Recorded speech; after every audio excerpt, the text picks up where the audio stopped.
di momen awal tahun, terus juga program Smart Market Insight yang perdana gitu ya, kita Ya, selalu ingin memberikan insight dan juga pandangan menarik small listeners terkait dengan market. Dan kali ini pandangan ya, yang mungkin juga cukup bikin viral di mana-mana gitu ya, Mas ya, Ryan, terkait dengan Ibu ya. Sri Mulyani yang mengungkapkan keinginannya. Tapi sebelum masuk ke situ, kita juga mau lihat ataupun pengen tahu perkembangan market selama seminggu ke belakang setelah libur panjang nih gimana, Mas Ryan? Silakan.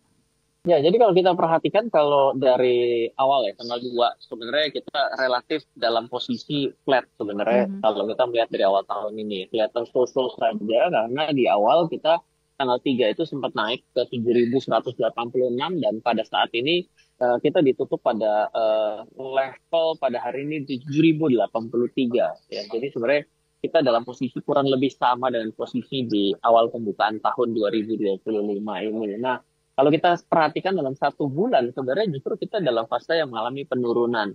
Kalau mungkin Mbak Udri ingat di awal bulan Desember, saya sempat bilang bahwa kita sudah sempat naik cukup jauh nih dari bulan Oktober dan November. Saya rasa ini akan tidak ada Santa Rally di tahun 2000, akhir tahun 2024 ini dan window dressing-nya akan kelihatan begitu-begitu aja. Maka saya akan tetap dengan statement ya itulah yang dapat kita lihat ya bahwa sebenarnya nggak lebih baik daripada awal bulan Desember. Nah, itu juga sebenarnya kalau dari lokal kita sempat mendengar beberapa isu mengenai PPN lah Mhm. ya. Lalu juga bicara mengenai terasa secara data inflasi kita inflasi yang rendah apakah bagus dan tidak. Dimana kalau inflasi yang rendah berarti memberikan suatu indikasi daya beli yang juga tidak mengalami pertumbuhan. Betul. Logikanya sangat sederhana. Bagaimana barang akan terus dinaikkan harganya kalau ternyata minat untuk membeli tidak Mhm. menjadi bertumbuh? Berarti kan akan siapa yang beli? Ya, tapi kita bisa melihat adanya kenaikan dari upah minimum juga itu yang kita cukup melihat adanya kenaikan seperti itu. Tapi bagaimanapun juga ada perhelatan pelantikan dari Amerika Presiden yang juga kita masih tunggu. Lalu bagaimana peta perdamaian dunia? Ini juga mengawali sebuah hal yang perlu kita perhatikan di tahun 2025 ini di bulan Januari ini. Seperti itu, Mbak Mhm. Audrey. Oh ya, Oke. untuk dari kripto itu Mhm. mengalami kenaikan ke arah 100.000 kembali. Oke. Ini salah satunya diakibatkan karena exchange bermasalah bernama FTX itu membayar ya paket pembayaran pertanggungjawaban dia di kalau nggak salah di bulan ini mau mulai dikeluarkan di minggu ini gitu ya. Ini memberikan suatu stimulus bahwa ada kepercayaan tambahan dalam dunia kripto. Tapi ya Mhm. please be careful bahwa tinggi nggak selalu bagus karena bisa jadi adalah momen untuk orang-orang yang kemarin sudah cuan pada jualan akhirnya jadi jatuh. Please jangan terlalu agresif dalam Yes. melakukan tindakan pembelian ataupun penjualan dalam setiap aset instrumen investasi kita. Hmm. Seperti itu. Oke, itulah ya ups and down-nya, em, faktor-faktor yang mempengaruhi market di seminggu pertama tahun 2025. Muncul lagi ya statement yang tadi ya Mas ya, yang akan kita angkat di hari ini terkait dengan pembelajaran saham di kurikulum SD. Mungkin banyak yang pro, banyak yang kontra juga terkait dengan hal ini. Kalau dari Mas Ryan sendiri, reaksi awal ketika mendengar statement ini gimana Mas sebelum kita break ke sesi yang kedua, silakan. Ya, ini adalah suatu hal yang menarik ya. Saya Hmm, sendiri sudah berkenalan dengan dunia investasi dan membagikan pengetahuan investasi saya itu sejak tahun 2012. oke. Mencoba untuk berbagi melalui menulis buku, lalu juga saya sendiri sudah belajar investasi sejak usia 18 tahun. Dan kalau ada satu statement Mas Ryan, bagaimana Mas Ryan yang sudah usia 18 tahun memulai itu hari ini gimana memandangnya? Saya Mhm. merasa bahwa saya terlambat mengenal dunia investasi Oke, di usia 18. Jadi ya. kalau bukan 18 berapa ya? Lebih muda lagi. Berarti kalau lebih muda lagi kan 18 itu kan SMA menuju kuliah. Saya. Mhm. Jadi kalau saya tutup pembicaraannya di bagian itu ya berarti seolah-olah saya mendukung bahwa ya ini sudah harus masuk ke SD. Kalau Betul. juga mungkin partner mengikuti dalam beberapa kali siaran juga apa yang saya lakukan terhadap anak saya itu juga saya perkenalkan juga anak saya mengenai investasi. Anak saya tidak begitu bingung dengar kata-kata saham, Hmm. uh, anak saya tidak bingung dengan kata-kata deposito, tidak bingung dengan cryptocurrency dan Bitcoin. Dia sudah terbiasa mendengar kata-kata itu. Forex dia sudah terbiasa. Terbukti selama saya pandemi, saya menjadi salah satu brand ambassador bursa berjangka di Indonesia. Secara otomatis pialang berjangka di Indonesia itu sudah biasa dia dengarkan harga euro US dollar lah Hmm. mengalami penguatan, itu terbiasa. Dan itu berarti memberikan satu sudut pandang bahwa sebenarnya pernyataan Ibu Sri Mulyani itu ya saya cukup setuju sampai di poin itu bahwa harus diajarkan ke yang lebih dini secara usia, bukan ketika dia masuk masuk dalam dunia kerja Mhm. pada poin itu. Tapi saya mau coba beberapa hal yang ingin saya coba berikan gambaran lain ya agar kita berimbang seperti itu. Oke, nanti kita akan sambung seperti apa pandangan lain ya yang mungkin bisa juga membuka perspektif kita terkait dengan kurikulum di SD terkait dengan saham. Nanti kita akan sambung. Anda juga boleh sampaikan pendapat Anda. Silakan setuju, tidak setuju, atau kurang setuju. Boleh di 0812 11 12 959 ataupun juga di live chat YouTube kami. Nanti kami juga akan bikin polling ya. Jadi ya mungkin akan membuka perspektif baru terkait dengan kurikulum saham ya. Ini tujuannya pastinya untuk meningkatkan literasi masyarakat Indonesia terkait dengan saham. Dan Audrey juga sudah buatkan pollingnya di live chat YouTube kami ya. Setujukah Anda kalau Indonesia punya kurikulum saham untuk anak SD? Setuju atau tidak setuju? Boleh Anda vote ataupun Anda juga boleh sampaikan alasannya kenapa sih setuju ataupun nggak setujunya ya. Supaya kita bisa diskusi lah pada malam hari ini. Nah mungkin tadi Mas Ryan juga mengatakan satu sisi ya cukup setuju gitu ya untuk memperkenalkan lah ya dari dini terkait dengan saham dan kawan-kawannya. Apa sisi-sisi lain yang mungkin perlu disampaikan Mas terkait dengan pengajuan ya dari Ibu Sri Mulyani untuk mungkin dibahas oleh Mendikbudristek? Silakan. Oke, iya baik. Tadi sempat terpotong sedikit ya sinyalnya, tapi untung udah baik lagi. Baik. Oke. Jadi saya mau coba cerita begini. Saya kebetulan anak saya di SD ya, kelas 6 SD saat ini juga saya melihat secara pelajaran lalu juga dengan adanya pergantian kurikulum ini guru-gurunya juga eh, mungkin kebingungan saya melihat itu ya. Saya juga banyak diskusi, saya sebagai salah satu orang tua yang cukup care ya. Artinya bukan artinya orang tua lain nggak care, ya, tapi artinya karena saya itu eh, pernah menjadi seorang guru juga, jadi Hmm. artinya saya melihat bagaimana kurikulum itu berkembang. Maka kalau kita melihat dari sudut pandang pertama bahwa tingkat literasi masyarakat Indonesia ini rendah ya terhadap pasar modal. Dan kalau kita perhatikan kan ada banyak ya, ada bank, ada pasar modal, ada asuransi. Pasar modal itu selalu menempati peringkat yang paling rendah. Oke. Gitu ya. Semoga survei selanjutnya berubah ya. Tapi saya Meningkat. yakin kayaknya itu akan masih berlanjut sih sebenarnya gitu ya. Yes. Karena memang sebuah instrumen yang lebih kompleks ada di pasar modal. Mhm. Ya, contohnya saham saja ya. Kalau kita bicara mengenai saham ya di sini, kenapa sulit untuk diajarkan dan sampai banyak orang yang juga masih belum bisa memahami? Karena pertanyaan gini yang paling gampang ditanya gini, kalau saya beli saham A tahun depan jadi berapa? Ya, tidak bisa dijawab. Pertanyaan tiba-tiba semua praktisi kelas wahid internasional pun susah untuk jawab. Iya. Ketika karena begitu dijawabnya begini, keuntungan saham tidak bisa dipastikan tahun depan. Oh, nggak menarik ya? Hmm. Nah, ya sudah game over dong kalau itu Betul. terjadi, benar nggak? Ya, ya. Nah, jadi memang pemahaman itu akan begitu tidak menarik dengan dua kali pembicaraan. Kan susah ya ketika kita nyampe di bagian itu. Gitu. Nah, jadi memang betul bahwa yang namanya saham itu tidak bisa kaget untuk diperkenalkan dalam posisi baru ketika dia nanti sudah bekerja ataupun dia mungkin di kuliahan itu diperkenalkan saham dengan cara yang salah juga menurut saya. Yaitu apa? Dikenalkan dengan dua cara. Yang satu adalah dihafal mati, adalah kepemilikan. Lalu cara kedua adalah cara yang mungkin agak repot, adalah teoritis sekali. Jadi semua di kuliahan itu diajarkan mengenai rasio-rasio keuangan. Nah, yang lucunya adalah ketika saya juga kuliah dan saya juga tanya, terus kalau gitu saham yang bagus rasio keuangannya berapa yang harus dibeli? Itu juga tidak bisa dijawab. Si Pak dosennya itu mulai susah menjawab. Bukannya susah atau memang pada akhirnya kita sadar bahwa saya yang hari ini memahami bagaimana cara melakukan valuasi sebuah laporan keuangan. Yang namanya menilai sebuah saham ini ternyata bukan objektif, itu adalah subjektif. Oke. Berarti kan coba bayangkan dari tadi saya jelaskan ini penuh tantangan sekali nggak sih ketika kita bicara mengenai instrumen investasi yang bernama saham aja. Ya, penuh. Lah terus Sekarang kalau ini mau ditaruh dengan lebih dini lagi dibawa ke SMA, taruh ke SMP, dibawa ke SD sekalipun, tapi diturunkan dengan caranya selama ini kita mengenal di dunia perkuliahan Hmm, dan masuk kerja mungkin di dalam buku-buku yang sifatnya teoritis, kan SD ini mungkin malah muntah darah, bener nggak? betul. Yes. Apa? Darah karena buat dia sesuatu yang sudah ruwet dengan semua hal ini yang ada di dalam tingkat kurikulum SD, ditambah guru-gurunya pun even mungkin tidak memahami, Mhm. tapi turun sampai ke SD loh ya, apa kabar gitu. Jadi tantangannya ketika ini mau dibawa ke SD, saya rasa ya saya setuju karena memang pengetahuan investasi dan apalagi saham itu harus dalam keadaan yang lebih apa ya namanya, lebih dini. Ya. Tapi di satu sisi, bayangkan semua yang tadi saya kemukakan itu pada tingkat kuliahan saja Mhm. itu tidak terpecahkan loh.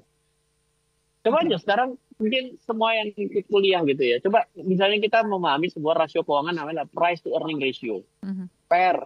Gampang kok rumusnya. Itu harga saham pada saat ini dibagi dengan yang namanya laba bersih per lembar saham. Kan menghasilkan suatu angka. Pertanyaan sederhana adalah angka berapa PER yang bagus untuk dibeli? Itu ditanya ke 15 orang semua jawabannya bisa beda. Beda-beda, ya. Bagaimana itu bisa dibawa ke level yang lebih dini lagi di SMA, di SMP, di SD bahkan sekaligus. Mhm. Apa nggak tambah kacau? Ya. Dan apakah mampu si gurunya itu tiba-tiba guru apa? Kalau SD mungkin ajarinnya di matematika saja. Matematika, ya. Mhm. Mau ditaruh di mana gitu. Yes. Nah, itu adalah sebuah tantangan yang secara kondisi itu masuk akal dan tujuh diberikan secara dini. Tapi yang diberikan kayak apa? Dan kalau dibawa apakah bukan jadi tambah beban? Mhm. Nah, di sini loh yang saya ingin coba untuk berikan sebuah penjabaran bahwa nggak segampang itu ini dibawa ke SD. Saya juga orang yang setuju. Ya, ya. Ya orang terbukti anak saya berikan edukasi itu kan. Seperti itu. Mhm. Oke. Nah, mungkin kalau berkaca ke ya metode pengajaran Mas Ryan juga ya, karena mungkin anaknya juga ya masih lah di usia-usia dini seperti itu. Lantas apa sih sebenarnya yang penting untuk diajarkan? Karena kalau ngomongin saham kan sudah terlalu kompleks ya. Apa yang mungkin bisa membuat mereka tuh punya dasar mindset yang paham dulu terkait dengan keuangan gitu ya, Mas? Apakah itu dulu yang penting atau seperti apa? Versi saya ya, saya Mhm. tuh mengajarkan anak saya tuh bukannya ngajarin gitu ya. Ini loh Oke. saham ya, saham ini tuh ya kayak gini-gini. Saya tidak bicarakan itu. Hmm. Saya sih kayak yang saya lakukan itu saya terbiasa menyebutkan bahasa-bahasa itu sehingga tidak asing didengar di telinga dia. Oke. Nah, sekarang kalau kita bicara tidak asing itu gimana? Misalnya tiba-tiba saya buka, bentar ya, jam 9 malam gitu ya Mhm. misalnya. Sebentar ya mau pinjam handphone saya. Dedi mau lihat dulu deh, Dedi mau lihat saham Amerika. Loh, kok saham Amerika harus dilihat malam? Pertanyaannya Oke. di situ. Ya, ya, ya. Oh, karena bursa Amerika itu kan beda sama kita. Kita tidur, dia bangun. Mhm. Kita bangun, dia tidur. Oh gitu. Cuma di situ. Gitu. Bentar ya, Dedi mau lihat eh, Bitcoin dulu. Gitu. Dan saya sengaja di jam dia memang dia mau mau ngambil handphone Mhm. saya udah buka. Oke. Loh, bukannya libur marketnya? Dia bilang. Kan Ah. lagi libur dong. Mhm. Enggak, ini kan Bitcoin itu akan buka terus selama 24 jam dalam 7 hari seminggu. Oh, nggak pernah tidur ya marketnya nggak capek. Pertanyaannya ke sana gitu kan. Oke. Tapi dia tidak jadi bingung dengan kata Bitcoin gitu. Nah, sampai satu titik bertanya, Bitcoin sama saham ada bedanya apa sih? Oke. Penjelasannya juga susah Mhm. gitu. Penjelasannya juga susah. Bitcoin itu ya mirip-mirip sama kamu itu loh yang Shopee Pay itu. Sampai baru situ. Meskipun kalau saya jawab itu sebenarnya nggak bener-bener Beda. salah Iya. bener. Iya. Tapi nggak salah juga karena kalau Bitcoin itu lah kan memang dia datang sebagai digital payment kan. Yes. Untuk electronic cash payment Mhm. yang terjadi secara peer-to-peer transaction. Kalau saya jelaskan cara itu kan dia pingsan dong. Betul. Jelimet ya. Tuh. Aha. Ya, dia kali diawali dengan kayak gitu doang. Lah kalau gitu kenapa nggak GoPay dan ShopeePay aja? Pertanyaan yang sana. Ya. Wah kalau ini agak sulit nih, dia bilang. Mhm. Ini ada namanya yang namanya terpusat dan tidak terpusat. Apa itu terpusat dan tidak terpusat? Biasanya pada poin itu saya nggak lakukan karena Mhm. percuma. Ya. Oh iya kalau terpusat itu ada servernya, ada banknya. Kalau ini tidak ada banknya, jelasnya kayak gitu. Jadi Mhm. mengalir seperti itu mungkin membuat dia nggak asing di kemudian hari dia ada di dalam vocabulary lah ibaratnya Yes. lah. Kalau kita lagi belajar bahasa Inggris itu kan ada vocabulary. Kalau kita belajar bahasa Mandarin, kita ada kosakata baru tuh yang harus kita pelajari, Ya. ya kan? Nah, itu yang saya lakukan. Sekarang ini dibicarakan secara kurikulum. Nah, ini jadi menarik nih. Kasihnya kira-kira ya. Ya, Kalau ya. seorang anak SD gitu dikasih dah. Itu yang nggak mudah. Jadi vocab lah poin kalau Mhm. saya loh, poin saya di situ. Oke, jadi kalau versi Mas Ryan sendiri ya memperkenalkannya dengan apa ya, tidak menghindari lah ya kata-kata ataupun juga mungkin aktivitas yang berkaitan dengan saham sehingga anak pun lebih familiar dengan kata-kata tersebut dan ini juga PR nih bahwa orang-orang yang mendampingi harus paham dulu. Nah, nanti kita akan ngobrolin terkait dengan SDM-nya mungkin dari sisi guru gitu ya. Tadi juga kita agak berandai-andai kalau ada kurikulum saham ini, guru mana nih yang akan mengajarkan? Apakah nanti muncul guru ekonomi gitu ya di anak SD? Nanti kita akan bahas ya Mas Ryan ya. Nanti kita akan bacakan, tapi yang tadi mungkin kita boleh kembali lagi ke topik yang terkait dengan SDM pengajar ya, karena ini juga menurut Audrey satu sisi yang harus dipertebal dulu ataupun diperkuat dulu karena pastinya dengan adanya kurikulum ini guru mau nggak mau harus bisa menjawab pertanyaan-pertanyaan yang mungkin tadi seperti contoh ya dari anak Mas Ryan muncul yang pastinya out of the box seperti itu. So sebenarnya kalau melihat lagi dengan tujuan yang baik ini Mas, apakah memang perlu gitu ya adanya pengajaran terlebih dahulu ataupun juga mungkin sosialisasi kepada tim-tim pengajar jika ada kurikulum tersebut, Mas Ryan? Silakan. Iya, makanya kembali lagi saya bilang bahwa bila kita mengedukasi kepada eh, pemuda ya boleh bilang Mhm. ya anak-anak muda lah boleh dibilang mengenai instrumen investasi itu terlambat ya. Karena mereka akhirnya lebih gampang untuk ketemu yang namanya pay later Ya, ya kan. Jadi mereka lebih gampang untuk membeli handphone di mana handphone itu sudah diperkenalkan sejak usia-usia dini. Saya sekarang pergi ke tempat-tempat makan, anak-anak itu begitu obat untuk diam. hmm, Dia sudah terbiasa ada tablet di depan dia. ya, Artinya dia sudah kenal duluan produk konsumtif ini satu loh. Yang pasti jadi pemikiran dia bahwa ini kan mereka harus punya dan makin hari makin canggih dan apapun dia harus ganti dan sebagainya. Hati-hati mhm, loh, kita ngasih sesuatu yang tindakan konsumtifnya kita kasih, tapi sesuatu yang produktifnya kita tidak berikan. yes, Ya kan? Bagaimana caranya uang mencari uang? Ini adalah bagaimana caranya kita harus bayar untuk mendapatkan kebutuhan kita. Ini berarti tidak berimbang. Berarti kita sudah tahu ya, sesuatu kita perkenalkan lebih awal, berarti yang sisi yang satunya tidak diperkenalkan, berarti sudah tidak equal. Jadi memang saya setuju bahwa harus dibawa ke tempat yang lebih dini secara usia. mhm, Tapi bisa bayangkan bagaimana kita harus bisa memberikan pengetahuan mengenai investasi dan keuangan, di mana saham itu cuma satu. oke, Saham itu cuma satu dari instrumen investasi yang lain. Ada emas, hari ini di depan mata kita ada cryptocurrency, mhm, lalu juga ada derivatifnya mengenai reksadana. Sekali di sana, ya, properti lah di sana. Bagaimana kita bisa memperkenalkan hal seperti ini yang memang sebenarnya baik untuk mereka ketahui satu dengan yang lain adalah kendaraan yang berbeda, mhm, ya kan? Ini kan sesuatu yang memang menantang ya kita gitu loh. Bagaimana kalau yang orang tuanya yang juga nggak paham? ya, Bagaimana anaknya bisa paham? Dia harus belajar dari mana? Atau dia nanti belajar di tempat yang salah juga, bener nggak? mhm, Nah, samping itu ya, bagaimana kalau guru-gurunya yang mau suruh ngajar, tapi guru-gurunya juga nggak punya? betul, Nanti akhirnya akan muncul apa? Ilmu hafalan baca ya, mantra dong. Nah, kalau cuma baca mantra, apa bedanya dengan yang terjadi di SMA pada hari ini? hmm, Tanpa kita sadari semua yang ngelewatin SMA itu belajar mengenai koperasi loh. Tapi sekarang coba lihat best practice-nya koperasi itu pandangan secara publik apa mengenai industri koperasi. mhm, Nggak semua tahu, atau yang kedua banyak kan berita negatif yang beredar. Padahal landasan perekonomian itu kalau kita belajar secara teoritis di SMA, itu adalah koperasi. koperasi, ya, Nggak pusing tuh. Baru satu titik loh, satu contoh saja ya. Dan mhm, yang kita bentuknya adalah hafalan. Nah, inilah yang memang kita hadapi bagaimana sesuatu yang sangat sangat urgent ya. Sebenarnya bukan hanya bicara mengenai si anak-anaknya yang SD-SD ini, tapi ya bagaimana nih kita nih yang dalam posisi ini. Di mana pada saat ini kita menjadi orang tua, bisa jadi ketika kita bicara, kamu beli saham nggak? Ah, saya belum punya duit lah, ntar aja.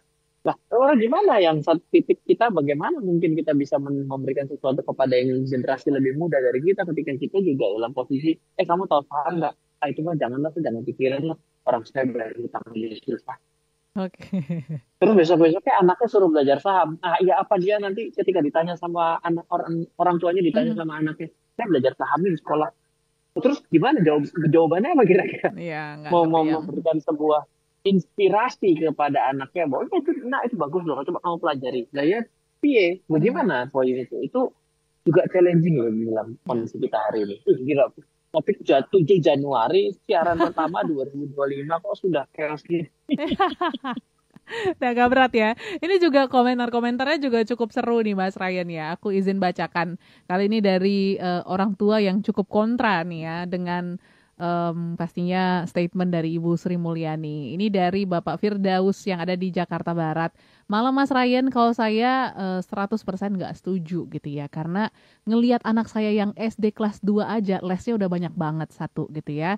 Terus juga les kumon aja udah capek banget gitu, apalagi melihat nanti belajar saham. Justru saya sangat-sangat setuju kalau diajarkan logika dulu untuk menggunakan keuangan gitu ya, baik belajar menabung, prioritas pengeluaran gitu ya, pengelolaan keuangan, itu saya setuju banget dan saya dukung kalau seperti itu. Monggo responnya Mas Ryan. Iya, betul ya. Kenapa? Karena saham itu cuma satu dari sekian banyak instrumen yang bisa kita pilih. Itu adalah menu Hmm. makanan ya kan. Tapi bagaimana bicara mengenai table manner yang ada di atas meja, pakai garpu di tangan kiri dan sebelah kanan. Begitu kita mau ngambil yang namanya stick di atas, kita mesti putar dengan garpu dengan pisau. Yang mana yang mesti nyolok, yang mana mesti mesti motong lah. Motongnya. Aha. Iya, itu adalah hal yang lebih duluan dong daripada menu makanannya mana ya. Mhm. Itu juga betul gitu. Nah, ini juga kita dalam posisi yang rawan sih. Betul. Bagaimana ketika kita sudah diperkenalkan berbagai macam begitu hal mudah. Bayangkan yang anak-anaknya pada punya handphone, hari ini sudah punya keranjang merah, keranjang hijau, keranjang oranye Kuning. itu semua isinya adalah keranjang belanjanya penuh. Ya. Dia sudah terbiasa untuk memiliki target bidikan konsumtif, tapi dia belum tahu bagaimana caranya mengetahui mengenai sisa dan sisi. Mhm. Coba bayangkan, itu urgent juga gitu.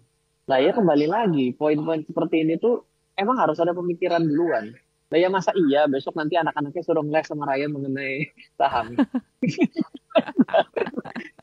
Kita sudah mau Hah. pensiun ngajar, tiba-tiba suruh ngajar anak SD yang memang masih tidak fokus di sana loh. Bayangkan Ya. lah anak SD, anak saya disuruh sudah suka yang namanya nyanyi, kadang-kadang tadi siang begitu mau take vokal aja ke piano masih dipencetin piano Oke. pelatihnya ya kan. Ya, ya. Jadi coba bayangkan ini yang interestnya jauh sekali ya. Mhm. Apalagi belajar mungkin kayak berhitung ya kan. Mungkin kan diajarkan bagaimana ada yang mental aritmatik, ada yang Mhm. metode kumon, ada metodenya berbagai macam cara. Nah ya ini kan sesuatu yang basic skill juga ya dalam kondisi anak-anak kita juga kan gitu ya. Belajar bahasa. Nah ya apa kabar gitu. Betul juga. Poin itu perlu kita pertimbangkan sih sebelum kita melakukan. Tapi kembali catatan saya loh bahwa memperkenalkan vocabulary ini ke anak-anak kita itu bukan sesuatu hal yang salah. Ya, Karena kalau itu di vocabulary itu dia baru terima di umur 25 itu terlalu asing. betul. Ketika dia sudah mengerti di umur 6 tahun, 7 tahun dia udah ngerti pulsa, kuota, ya kan, Mhm. gadget baru, ya Ya. kan, tahu yang layar lebar, layar kecil, layar sentuh, layar tidak sentuh atau apapun. Itu sesuatu yang sifatnya menawarkan sifatnya adalah kognitif setiap hari loh. Mhm, mhm. Penawarnya boleh dibilang nggak ada. Ya. Nah, seperti itu. Mhm. Kadang kita juga mungkin orang-orang dewasa juga takut melontarkan apa ya, istilah-istilah yang cukup mungkin asing karena takut ditanya dan nggak paham gitu ya. Ini yang mungkin juga sering terjadi ya Mas Ryan ya. Jadi ya ini juga PR untuk kita meningkatkan literasi nih terkait dengan eh, keuangan ataupun juga saham dan kawan-kawannya ya Mas Ryan. Jangan lupa dua hal Oke. tabu yang Aha. dibicarakan dalam kehidupan kita. Satu mengenai seks, dua adalah mengenai keuangan. Ah. Ini dua hal tabu yang Mhm. dibicarakan dan berlaku di masyarakat kita. Nah, kalau anak ini kita tidak berikan pendidikan seks, sekarang kan Betul. sudah jauh lebih terbuka lah Ya. ya. Kita dibicarakan, anak saya kelas 6 sudah lewat, dari kelas 5 kan sudah Mhm. ada, 4 sudah lebih dini lah. Ada Betul. pengetahuan yang lebih, yang sifatnya lebih untuk memproteksi diri. Terus sudah diperkenalkan. Seiring dengan kurikulumnya kan juga sudah ke arah sana gitu ya. Mhm. Ya kan ada pembuahan gitu. Habis ada yang untuk udah ada yang namanya monokotil di terus gitu ya. Itu kan terus ada tuh kan, saya juga ngeliat tuh pelajaran itu kan kita juga sama. Ya. Tapi sudah diutarakan juga untuk perbedaan anak cewek, anak cowok gitu. Itu udah bagus. Tapi kalau pendidikan keuangan, nah Mhm. berarti memang betul kalau gitu ya, namanya pendidikan keuangan lebih tabu daripada pendidikan seks. Ya, ya, ya. Padahal case-case terkait dengan keuangan ini sekarang justru makin besar gitu ya. Ya, adanya pinjol, adanya lagi judol, terus juga pay later dan lain sebagainya. Ini Ya, harusnya jadi awareness yang cukup apa ya. ya, jadi PR lah untuk kita bersama gitu ya. Nah, tadi kalau dari polling juga ini Betul. masih ada 67% yang setuju Mas Ryan dan juga ada yang 33% tidak setuju. Nah, aku izin bacakan statement dari yang setuju nih ya. Boleh, ayo. Kali ini dari Ibu Maya yang ada di Bogor. Malah Mas Ryan, kalau saya sih setuju-setuju aja gitu ya. Karena pastinya pembelajaran ini nanti akan menjadi baik untuk mereka dewasa. Karena kalau ingat saya juga kenal saham itu di umur 27 tahun pas saya udah kerja gitu ya. Nyesel juga bener katanya kalau udah kelewatan. Jadi kalau saya sih cukup mendukung aja dan pastinya semoga pemerintah bisa menjalankan kurikulumnya dengan baik dan tepat sasaran seperti itu. Monggo komentarnya Mas Ryan. Nah iya, makanya nih kan sebagai disebut tuh sebuah keputusan itu kan namanya lebih bijak ya. Mhm. Bijaksana dalam mengambil keputusan. Hal ini dibilang nggak perlu, ya kok perlu. Ya, Dibilang perlu, ya kok nggak perlu. perlu betul. Ya kan? Tapi ketika kita sendiri nih berkaca nih buat yang sudah menjadi seorang investor pada hari ini ya, entah dia mulai mengenal diri berapa. Kalau ditanya, ya saya dari semua orang termasuk saya bilang saya terlambat mengenal. Hmm, Karena kita ternyata sadar bahwa time is money. Kalau betul. saya kenal lebih awal, itu saya akan lebih bagus loh, Ya, ya. gitu. Nah, jadi itu yang terjadi di dalam kita semua yang tidak menjalani kehidupan menjadi seorang investor lah katakanlah. Mau Mhm. investor apapun, gitu. Time is money di sini. Nah, tapi kembali lagi nih, kalau ternyata ya mohon maaf ya, saya juga bilang bahwa bagaimana beban ini ada di pundak para pengajar dan guru-guru kita pada saat ini. Dan saat ini ganti kurikulum aja buat mereka kader-kader juga. Betul. Nah, sekarang ditambahkan lagi. Anaknya juga harus akan ada tambahan lagi gitu ya. Kurang berat apa sih si anak-anak ini? Meskipun saya sebagai seorang pengajar loh ya. Saya kan Ya. mengajar dari kurikulum tahun 94 lalu sampai KBK, lalu sampai dengan kurikulum anak saya ngeliatin gitu ya. Sebenarnya eh, kadar pelajaran itu tingkat kompetensinya ya itu sudah berkurang loh, secara materi itu udah tidak seberat ketika saya sekolah. Dan kalau saya lihat dari buku pelajaran papa saya Mhm. sekalipun, saya lihat tingkat pelajaran papa saya itu lebih sulit dari pelajaran saya, padahal saya jadi seorang pengajar juga, saya ngajar gitu ya, Ya. pada pada waktu sampai dengan tahun 2010 kan jadi masih pengajar sekolah gitu ya. Itu sudah lebih sulit pelajaran papa saya. Mhm. Dan ketika saya sekolah, dibandingkan dengan saya mengajar, itu lebih sulit tingkat pelajaran saya daripada si ketika saya ngajar. Dan apalagi dalam pendidikan saat ini, sebenarnya Betul. tingkat pendidikannya itu turun secara secara kadar gitu ya. Mhm. Tapi bagi anak-anak kita pada saat ini ya sudah cukup berat juga Ya. apa yang harus mereka pelajari gitu. Jadi ini sesuatu yang memang nggak akan gampang loh untuk bisa misalnya dengan ide yang sederhana memasukkan pelajaran saham yang bentuknya apa. Yes. Jangan sampai nanti turun yang sifatnya sesuatu yang menurut saya kurang, nggak ada, bukannya kurang, hampir nggak ada gunanya sama Ya. sekali. Mhm. Nah, apa menghafal menghafal nama-nama saham di Bursa Efek Indonesia. Waduh, itu betul-betul nggak ada gunanya itu. Ya. Kenapa? Begitu anaknya gede itu saham belum tuh ada. Iya, siapa tahu udah nggak Jadi ada lagi penting. ya, atau nambah lagi ya. Oke, Jangan oke. sampai, Iya, jangan iya. sampai yang begitu tuh yang, aduh, Mm-mm. itu mendingan jangan. Sampai Oke, oke. gitu. Nah, mungkin aku izin bacakan satu pertanyaan yang juga cukup menarik, Mas Ryan. Ini dari Pak Kelvin yang ada di Palembang. Mas Ryan, kalau Mas Ryan bertugas sebagai pengajar nih ya, diandai-andaikan nih, kira-kira mau ngajarin anak-anak usia berapa sih terkait dengan saham? Mungkin basicnya aja ya. Kira-kira umur berapa nanti kita akan bahas setelah yang satu ini, Mas Ryan. Apa ya? Menantang nih pertanyaan dari smart listeners ya. Salah satunya dari Pak Kelvin nih. Kalau andai-andai ini, Mas Ryan, mungkin Mas Ryan sebagai pengajar ataupun juga mungkin bergabung di Mendikbud Dasmen gitu ya. Kira-kira kurikulum yang seperti apa sih yang mungkin pantas gitu ya untuk anak-anak dan tepatnya tuh di usia berapa sebenarnya untuk diperkenalkan dan sedalam apa gitu ya yang harus di-share kepada anak-anak Indonesia. Silakan Mas Ryan. Iya, tiba-tiba ketika berkomentar terus habis itu disuruh beride, gak gampang. Silakan. Oke, versi saya ya. Yes. Karena saya kebetulan punya anak ya. Artinya Mhm. anak saya saat ini umur 11 tahun. Ya. Jadi bagaimana saya memperkenalkan kepada anak saya itu, saya sama sekali tidak mengajarkan sesuatu hal yang sifatnya analisis ya. Dan saya juga tidak meminta dia untuk menghafal hal-hal apapun, nggak ke arah sana. Yang saya lakukan, contoh ya, saya itu ajak anak saya itu kalau libur itu beberapa kali ya, udah Mhm. 3 kali itu saya sengaja ajak dia ke Bursa Efek. Oke. Ya, saya kasih lihat banteng yang di depan. Mhm. Sama ini bantengnya, terus saya kasih lihat banteng yang ada di Wall Street. Kok ini bantengnya ini agak sedikit turun gitu, yang satu bantengnya oh, ini bentuknya berdiri. Oh iya, ini memang banteng Wall Street. Oh ini namanya banteng gulung namanya. Tapi pada akhirnya kenapa banteng? Justru saya Ya. tanya balik. Ya tanya, mungkin karena banteng gagah gitu kan. Oh Mhm. iya, karena banteng itu kalau bentuknya itu kan dia nanduk ke atas. Orang itu kan kalau atas tuh berarti kelihatannya kayak naik gitu kan. Orang kan Mhm. pengen hidupnya makin hari makin naik. Oh gitu kan.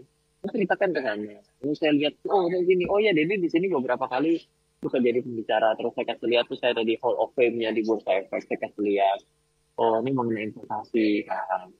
Lalu pada beberapa kali kesempatan yang saya coba ajarkan, ya, tanya gitu ya. Nah, jadi kok sekarang lebih banyak, bukannya banyak nganggur nih salah nih pahamnya. Ya. Jadi lebih santai gitu. Kalau Dedi emangnya selain kerja uangnya dapat dari mana? Oh ya Hmm. dapat dari passive income. Oke. Ya, passive income itu apa? Sesuatu yang kita tidak kerja tapi kita dapat uang terus. Berapa enak? Ya. Dapat dari mana aja? Nah, kan susah nih cara di sini kan. Betul. Oke. Misalnya kalau nabung kan kamu dapat bunga. Oh, oke. Selain itu emang cuma itu dong. Enggak, harus lebih dari satu. Nggak mungkin cuma satu. Mhm. Dividen saham jauh. Cerita itu masih agak sulit. Tapi kan saya coba bilang, oh ya ini coba. Saya kan jadi tulis buku. Dan tulis buku, jadi dapat royalti. Terus Mhm. kan dia bilang gitu, kalau gitu aku gimana ya biar nanti bisa kayak Dedi. Dia bilang gitu. Oke. Saya kan nggak nulis buku, dia bilang. Kan kamu boleh nulis buku nanti kalau kamu punya suatu pengalaman atau kamu mau membuat suatu pengetahuan boleh. Mhm. Tapi selain itu kamu juga bisa loh. Misalnya kamu saat ini kan nyanyi. Nyanyi ya. Nah, kamu punya beberapa single, kamu punya ini nanti kan tahu contohnya kamu orang suka nanti berarti YouTube kamu akan ditonton orang ya kan nanti Mhm. akan dapat pendapatan dari iklan. Oh jadi kalau iklan-iklan itu bayar ya kepada yang punya video. Iya itu pasti income kan. Kalau ditonton jam 3 pagi kan kamu lagi nungguin itu. Oh enggak. Oh iya. Kalau gitu aku harus lebih banyak lagu yang aku punya ya. Hmm.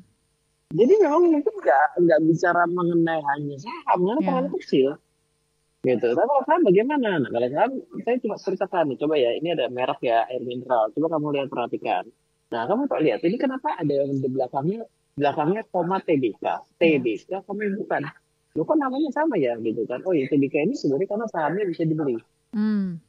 Jadi ketika kamu membeli saham itu seperti kamu punya bisnisnya, punya perusahaannya, ceritakan. Betul. Kamu mulai dari situ dia mulai ribet tuh ngeliatin ya kan dari Mana yang berbagai TBK, macam botol mana yang mineral tuh kan lihat oh yang ini kok enggak ya oh yang ini Oke. iya Ya.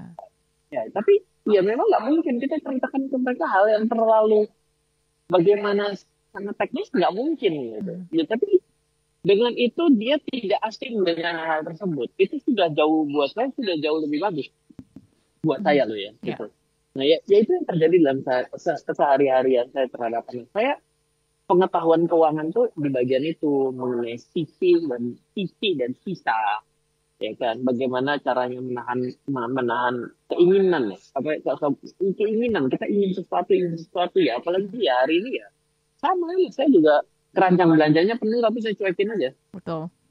nah ini pengen ya kan kita serba susah ya kan kita blokir Instagramnya karena Mhm. memang belum waktunya, ya kan?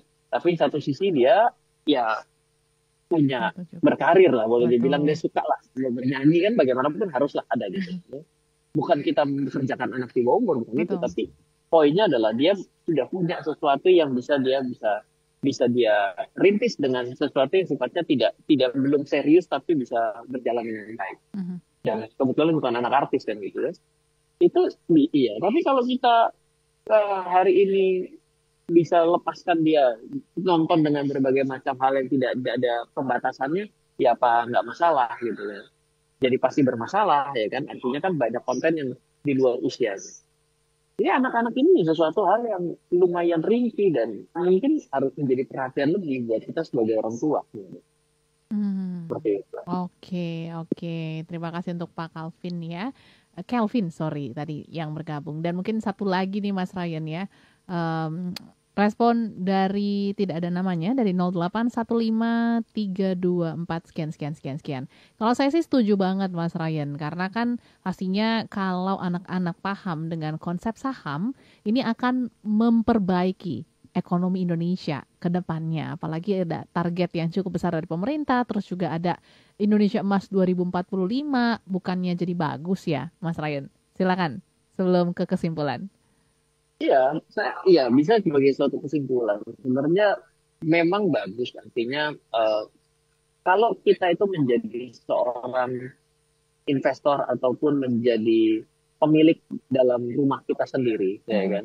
Itu menjadi sesuatu yang memang benar adanya itu menjadi suatu hal yang baik ya. Kita ingin sekali kenapa keuntungan harus lari ke luar negeri. Betul, itu saya setuju sekali ya. Karena saya juga menjadi orang yang nasionalis lah, boleh dibilang bangga menjadi bagian dari warga negara Indonesia gitu ya. Tapi kembali lagi ini akan akan menjadi sesuatu yang bukan sebuah hal yang mudah bagaimana hal itu bisa diperkenalkan kepada anak-anak kita dan sifatnya itu menjadi tanggung jawab sekolah gitu ya. Ya.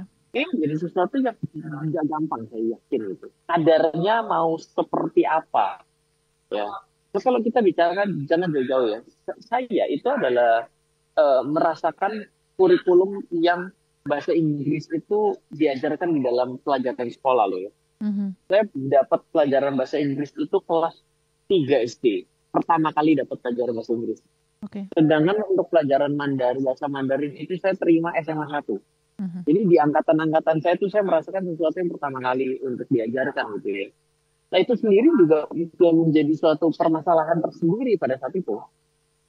Gitu loh. Nah tapi kalau kita mau tambahkan lagi dalam pelajaran keuangan gitu ya.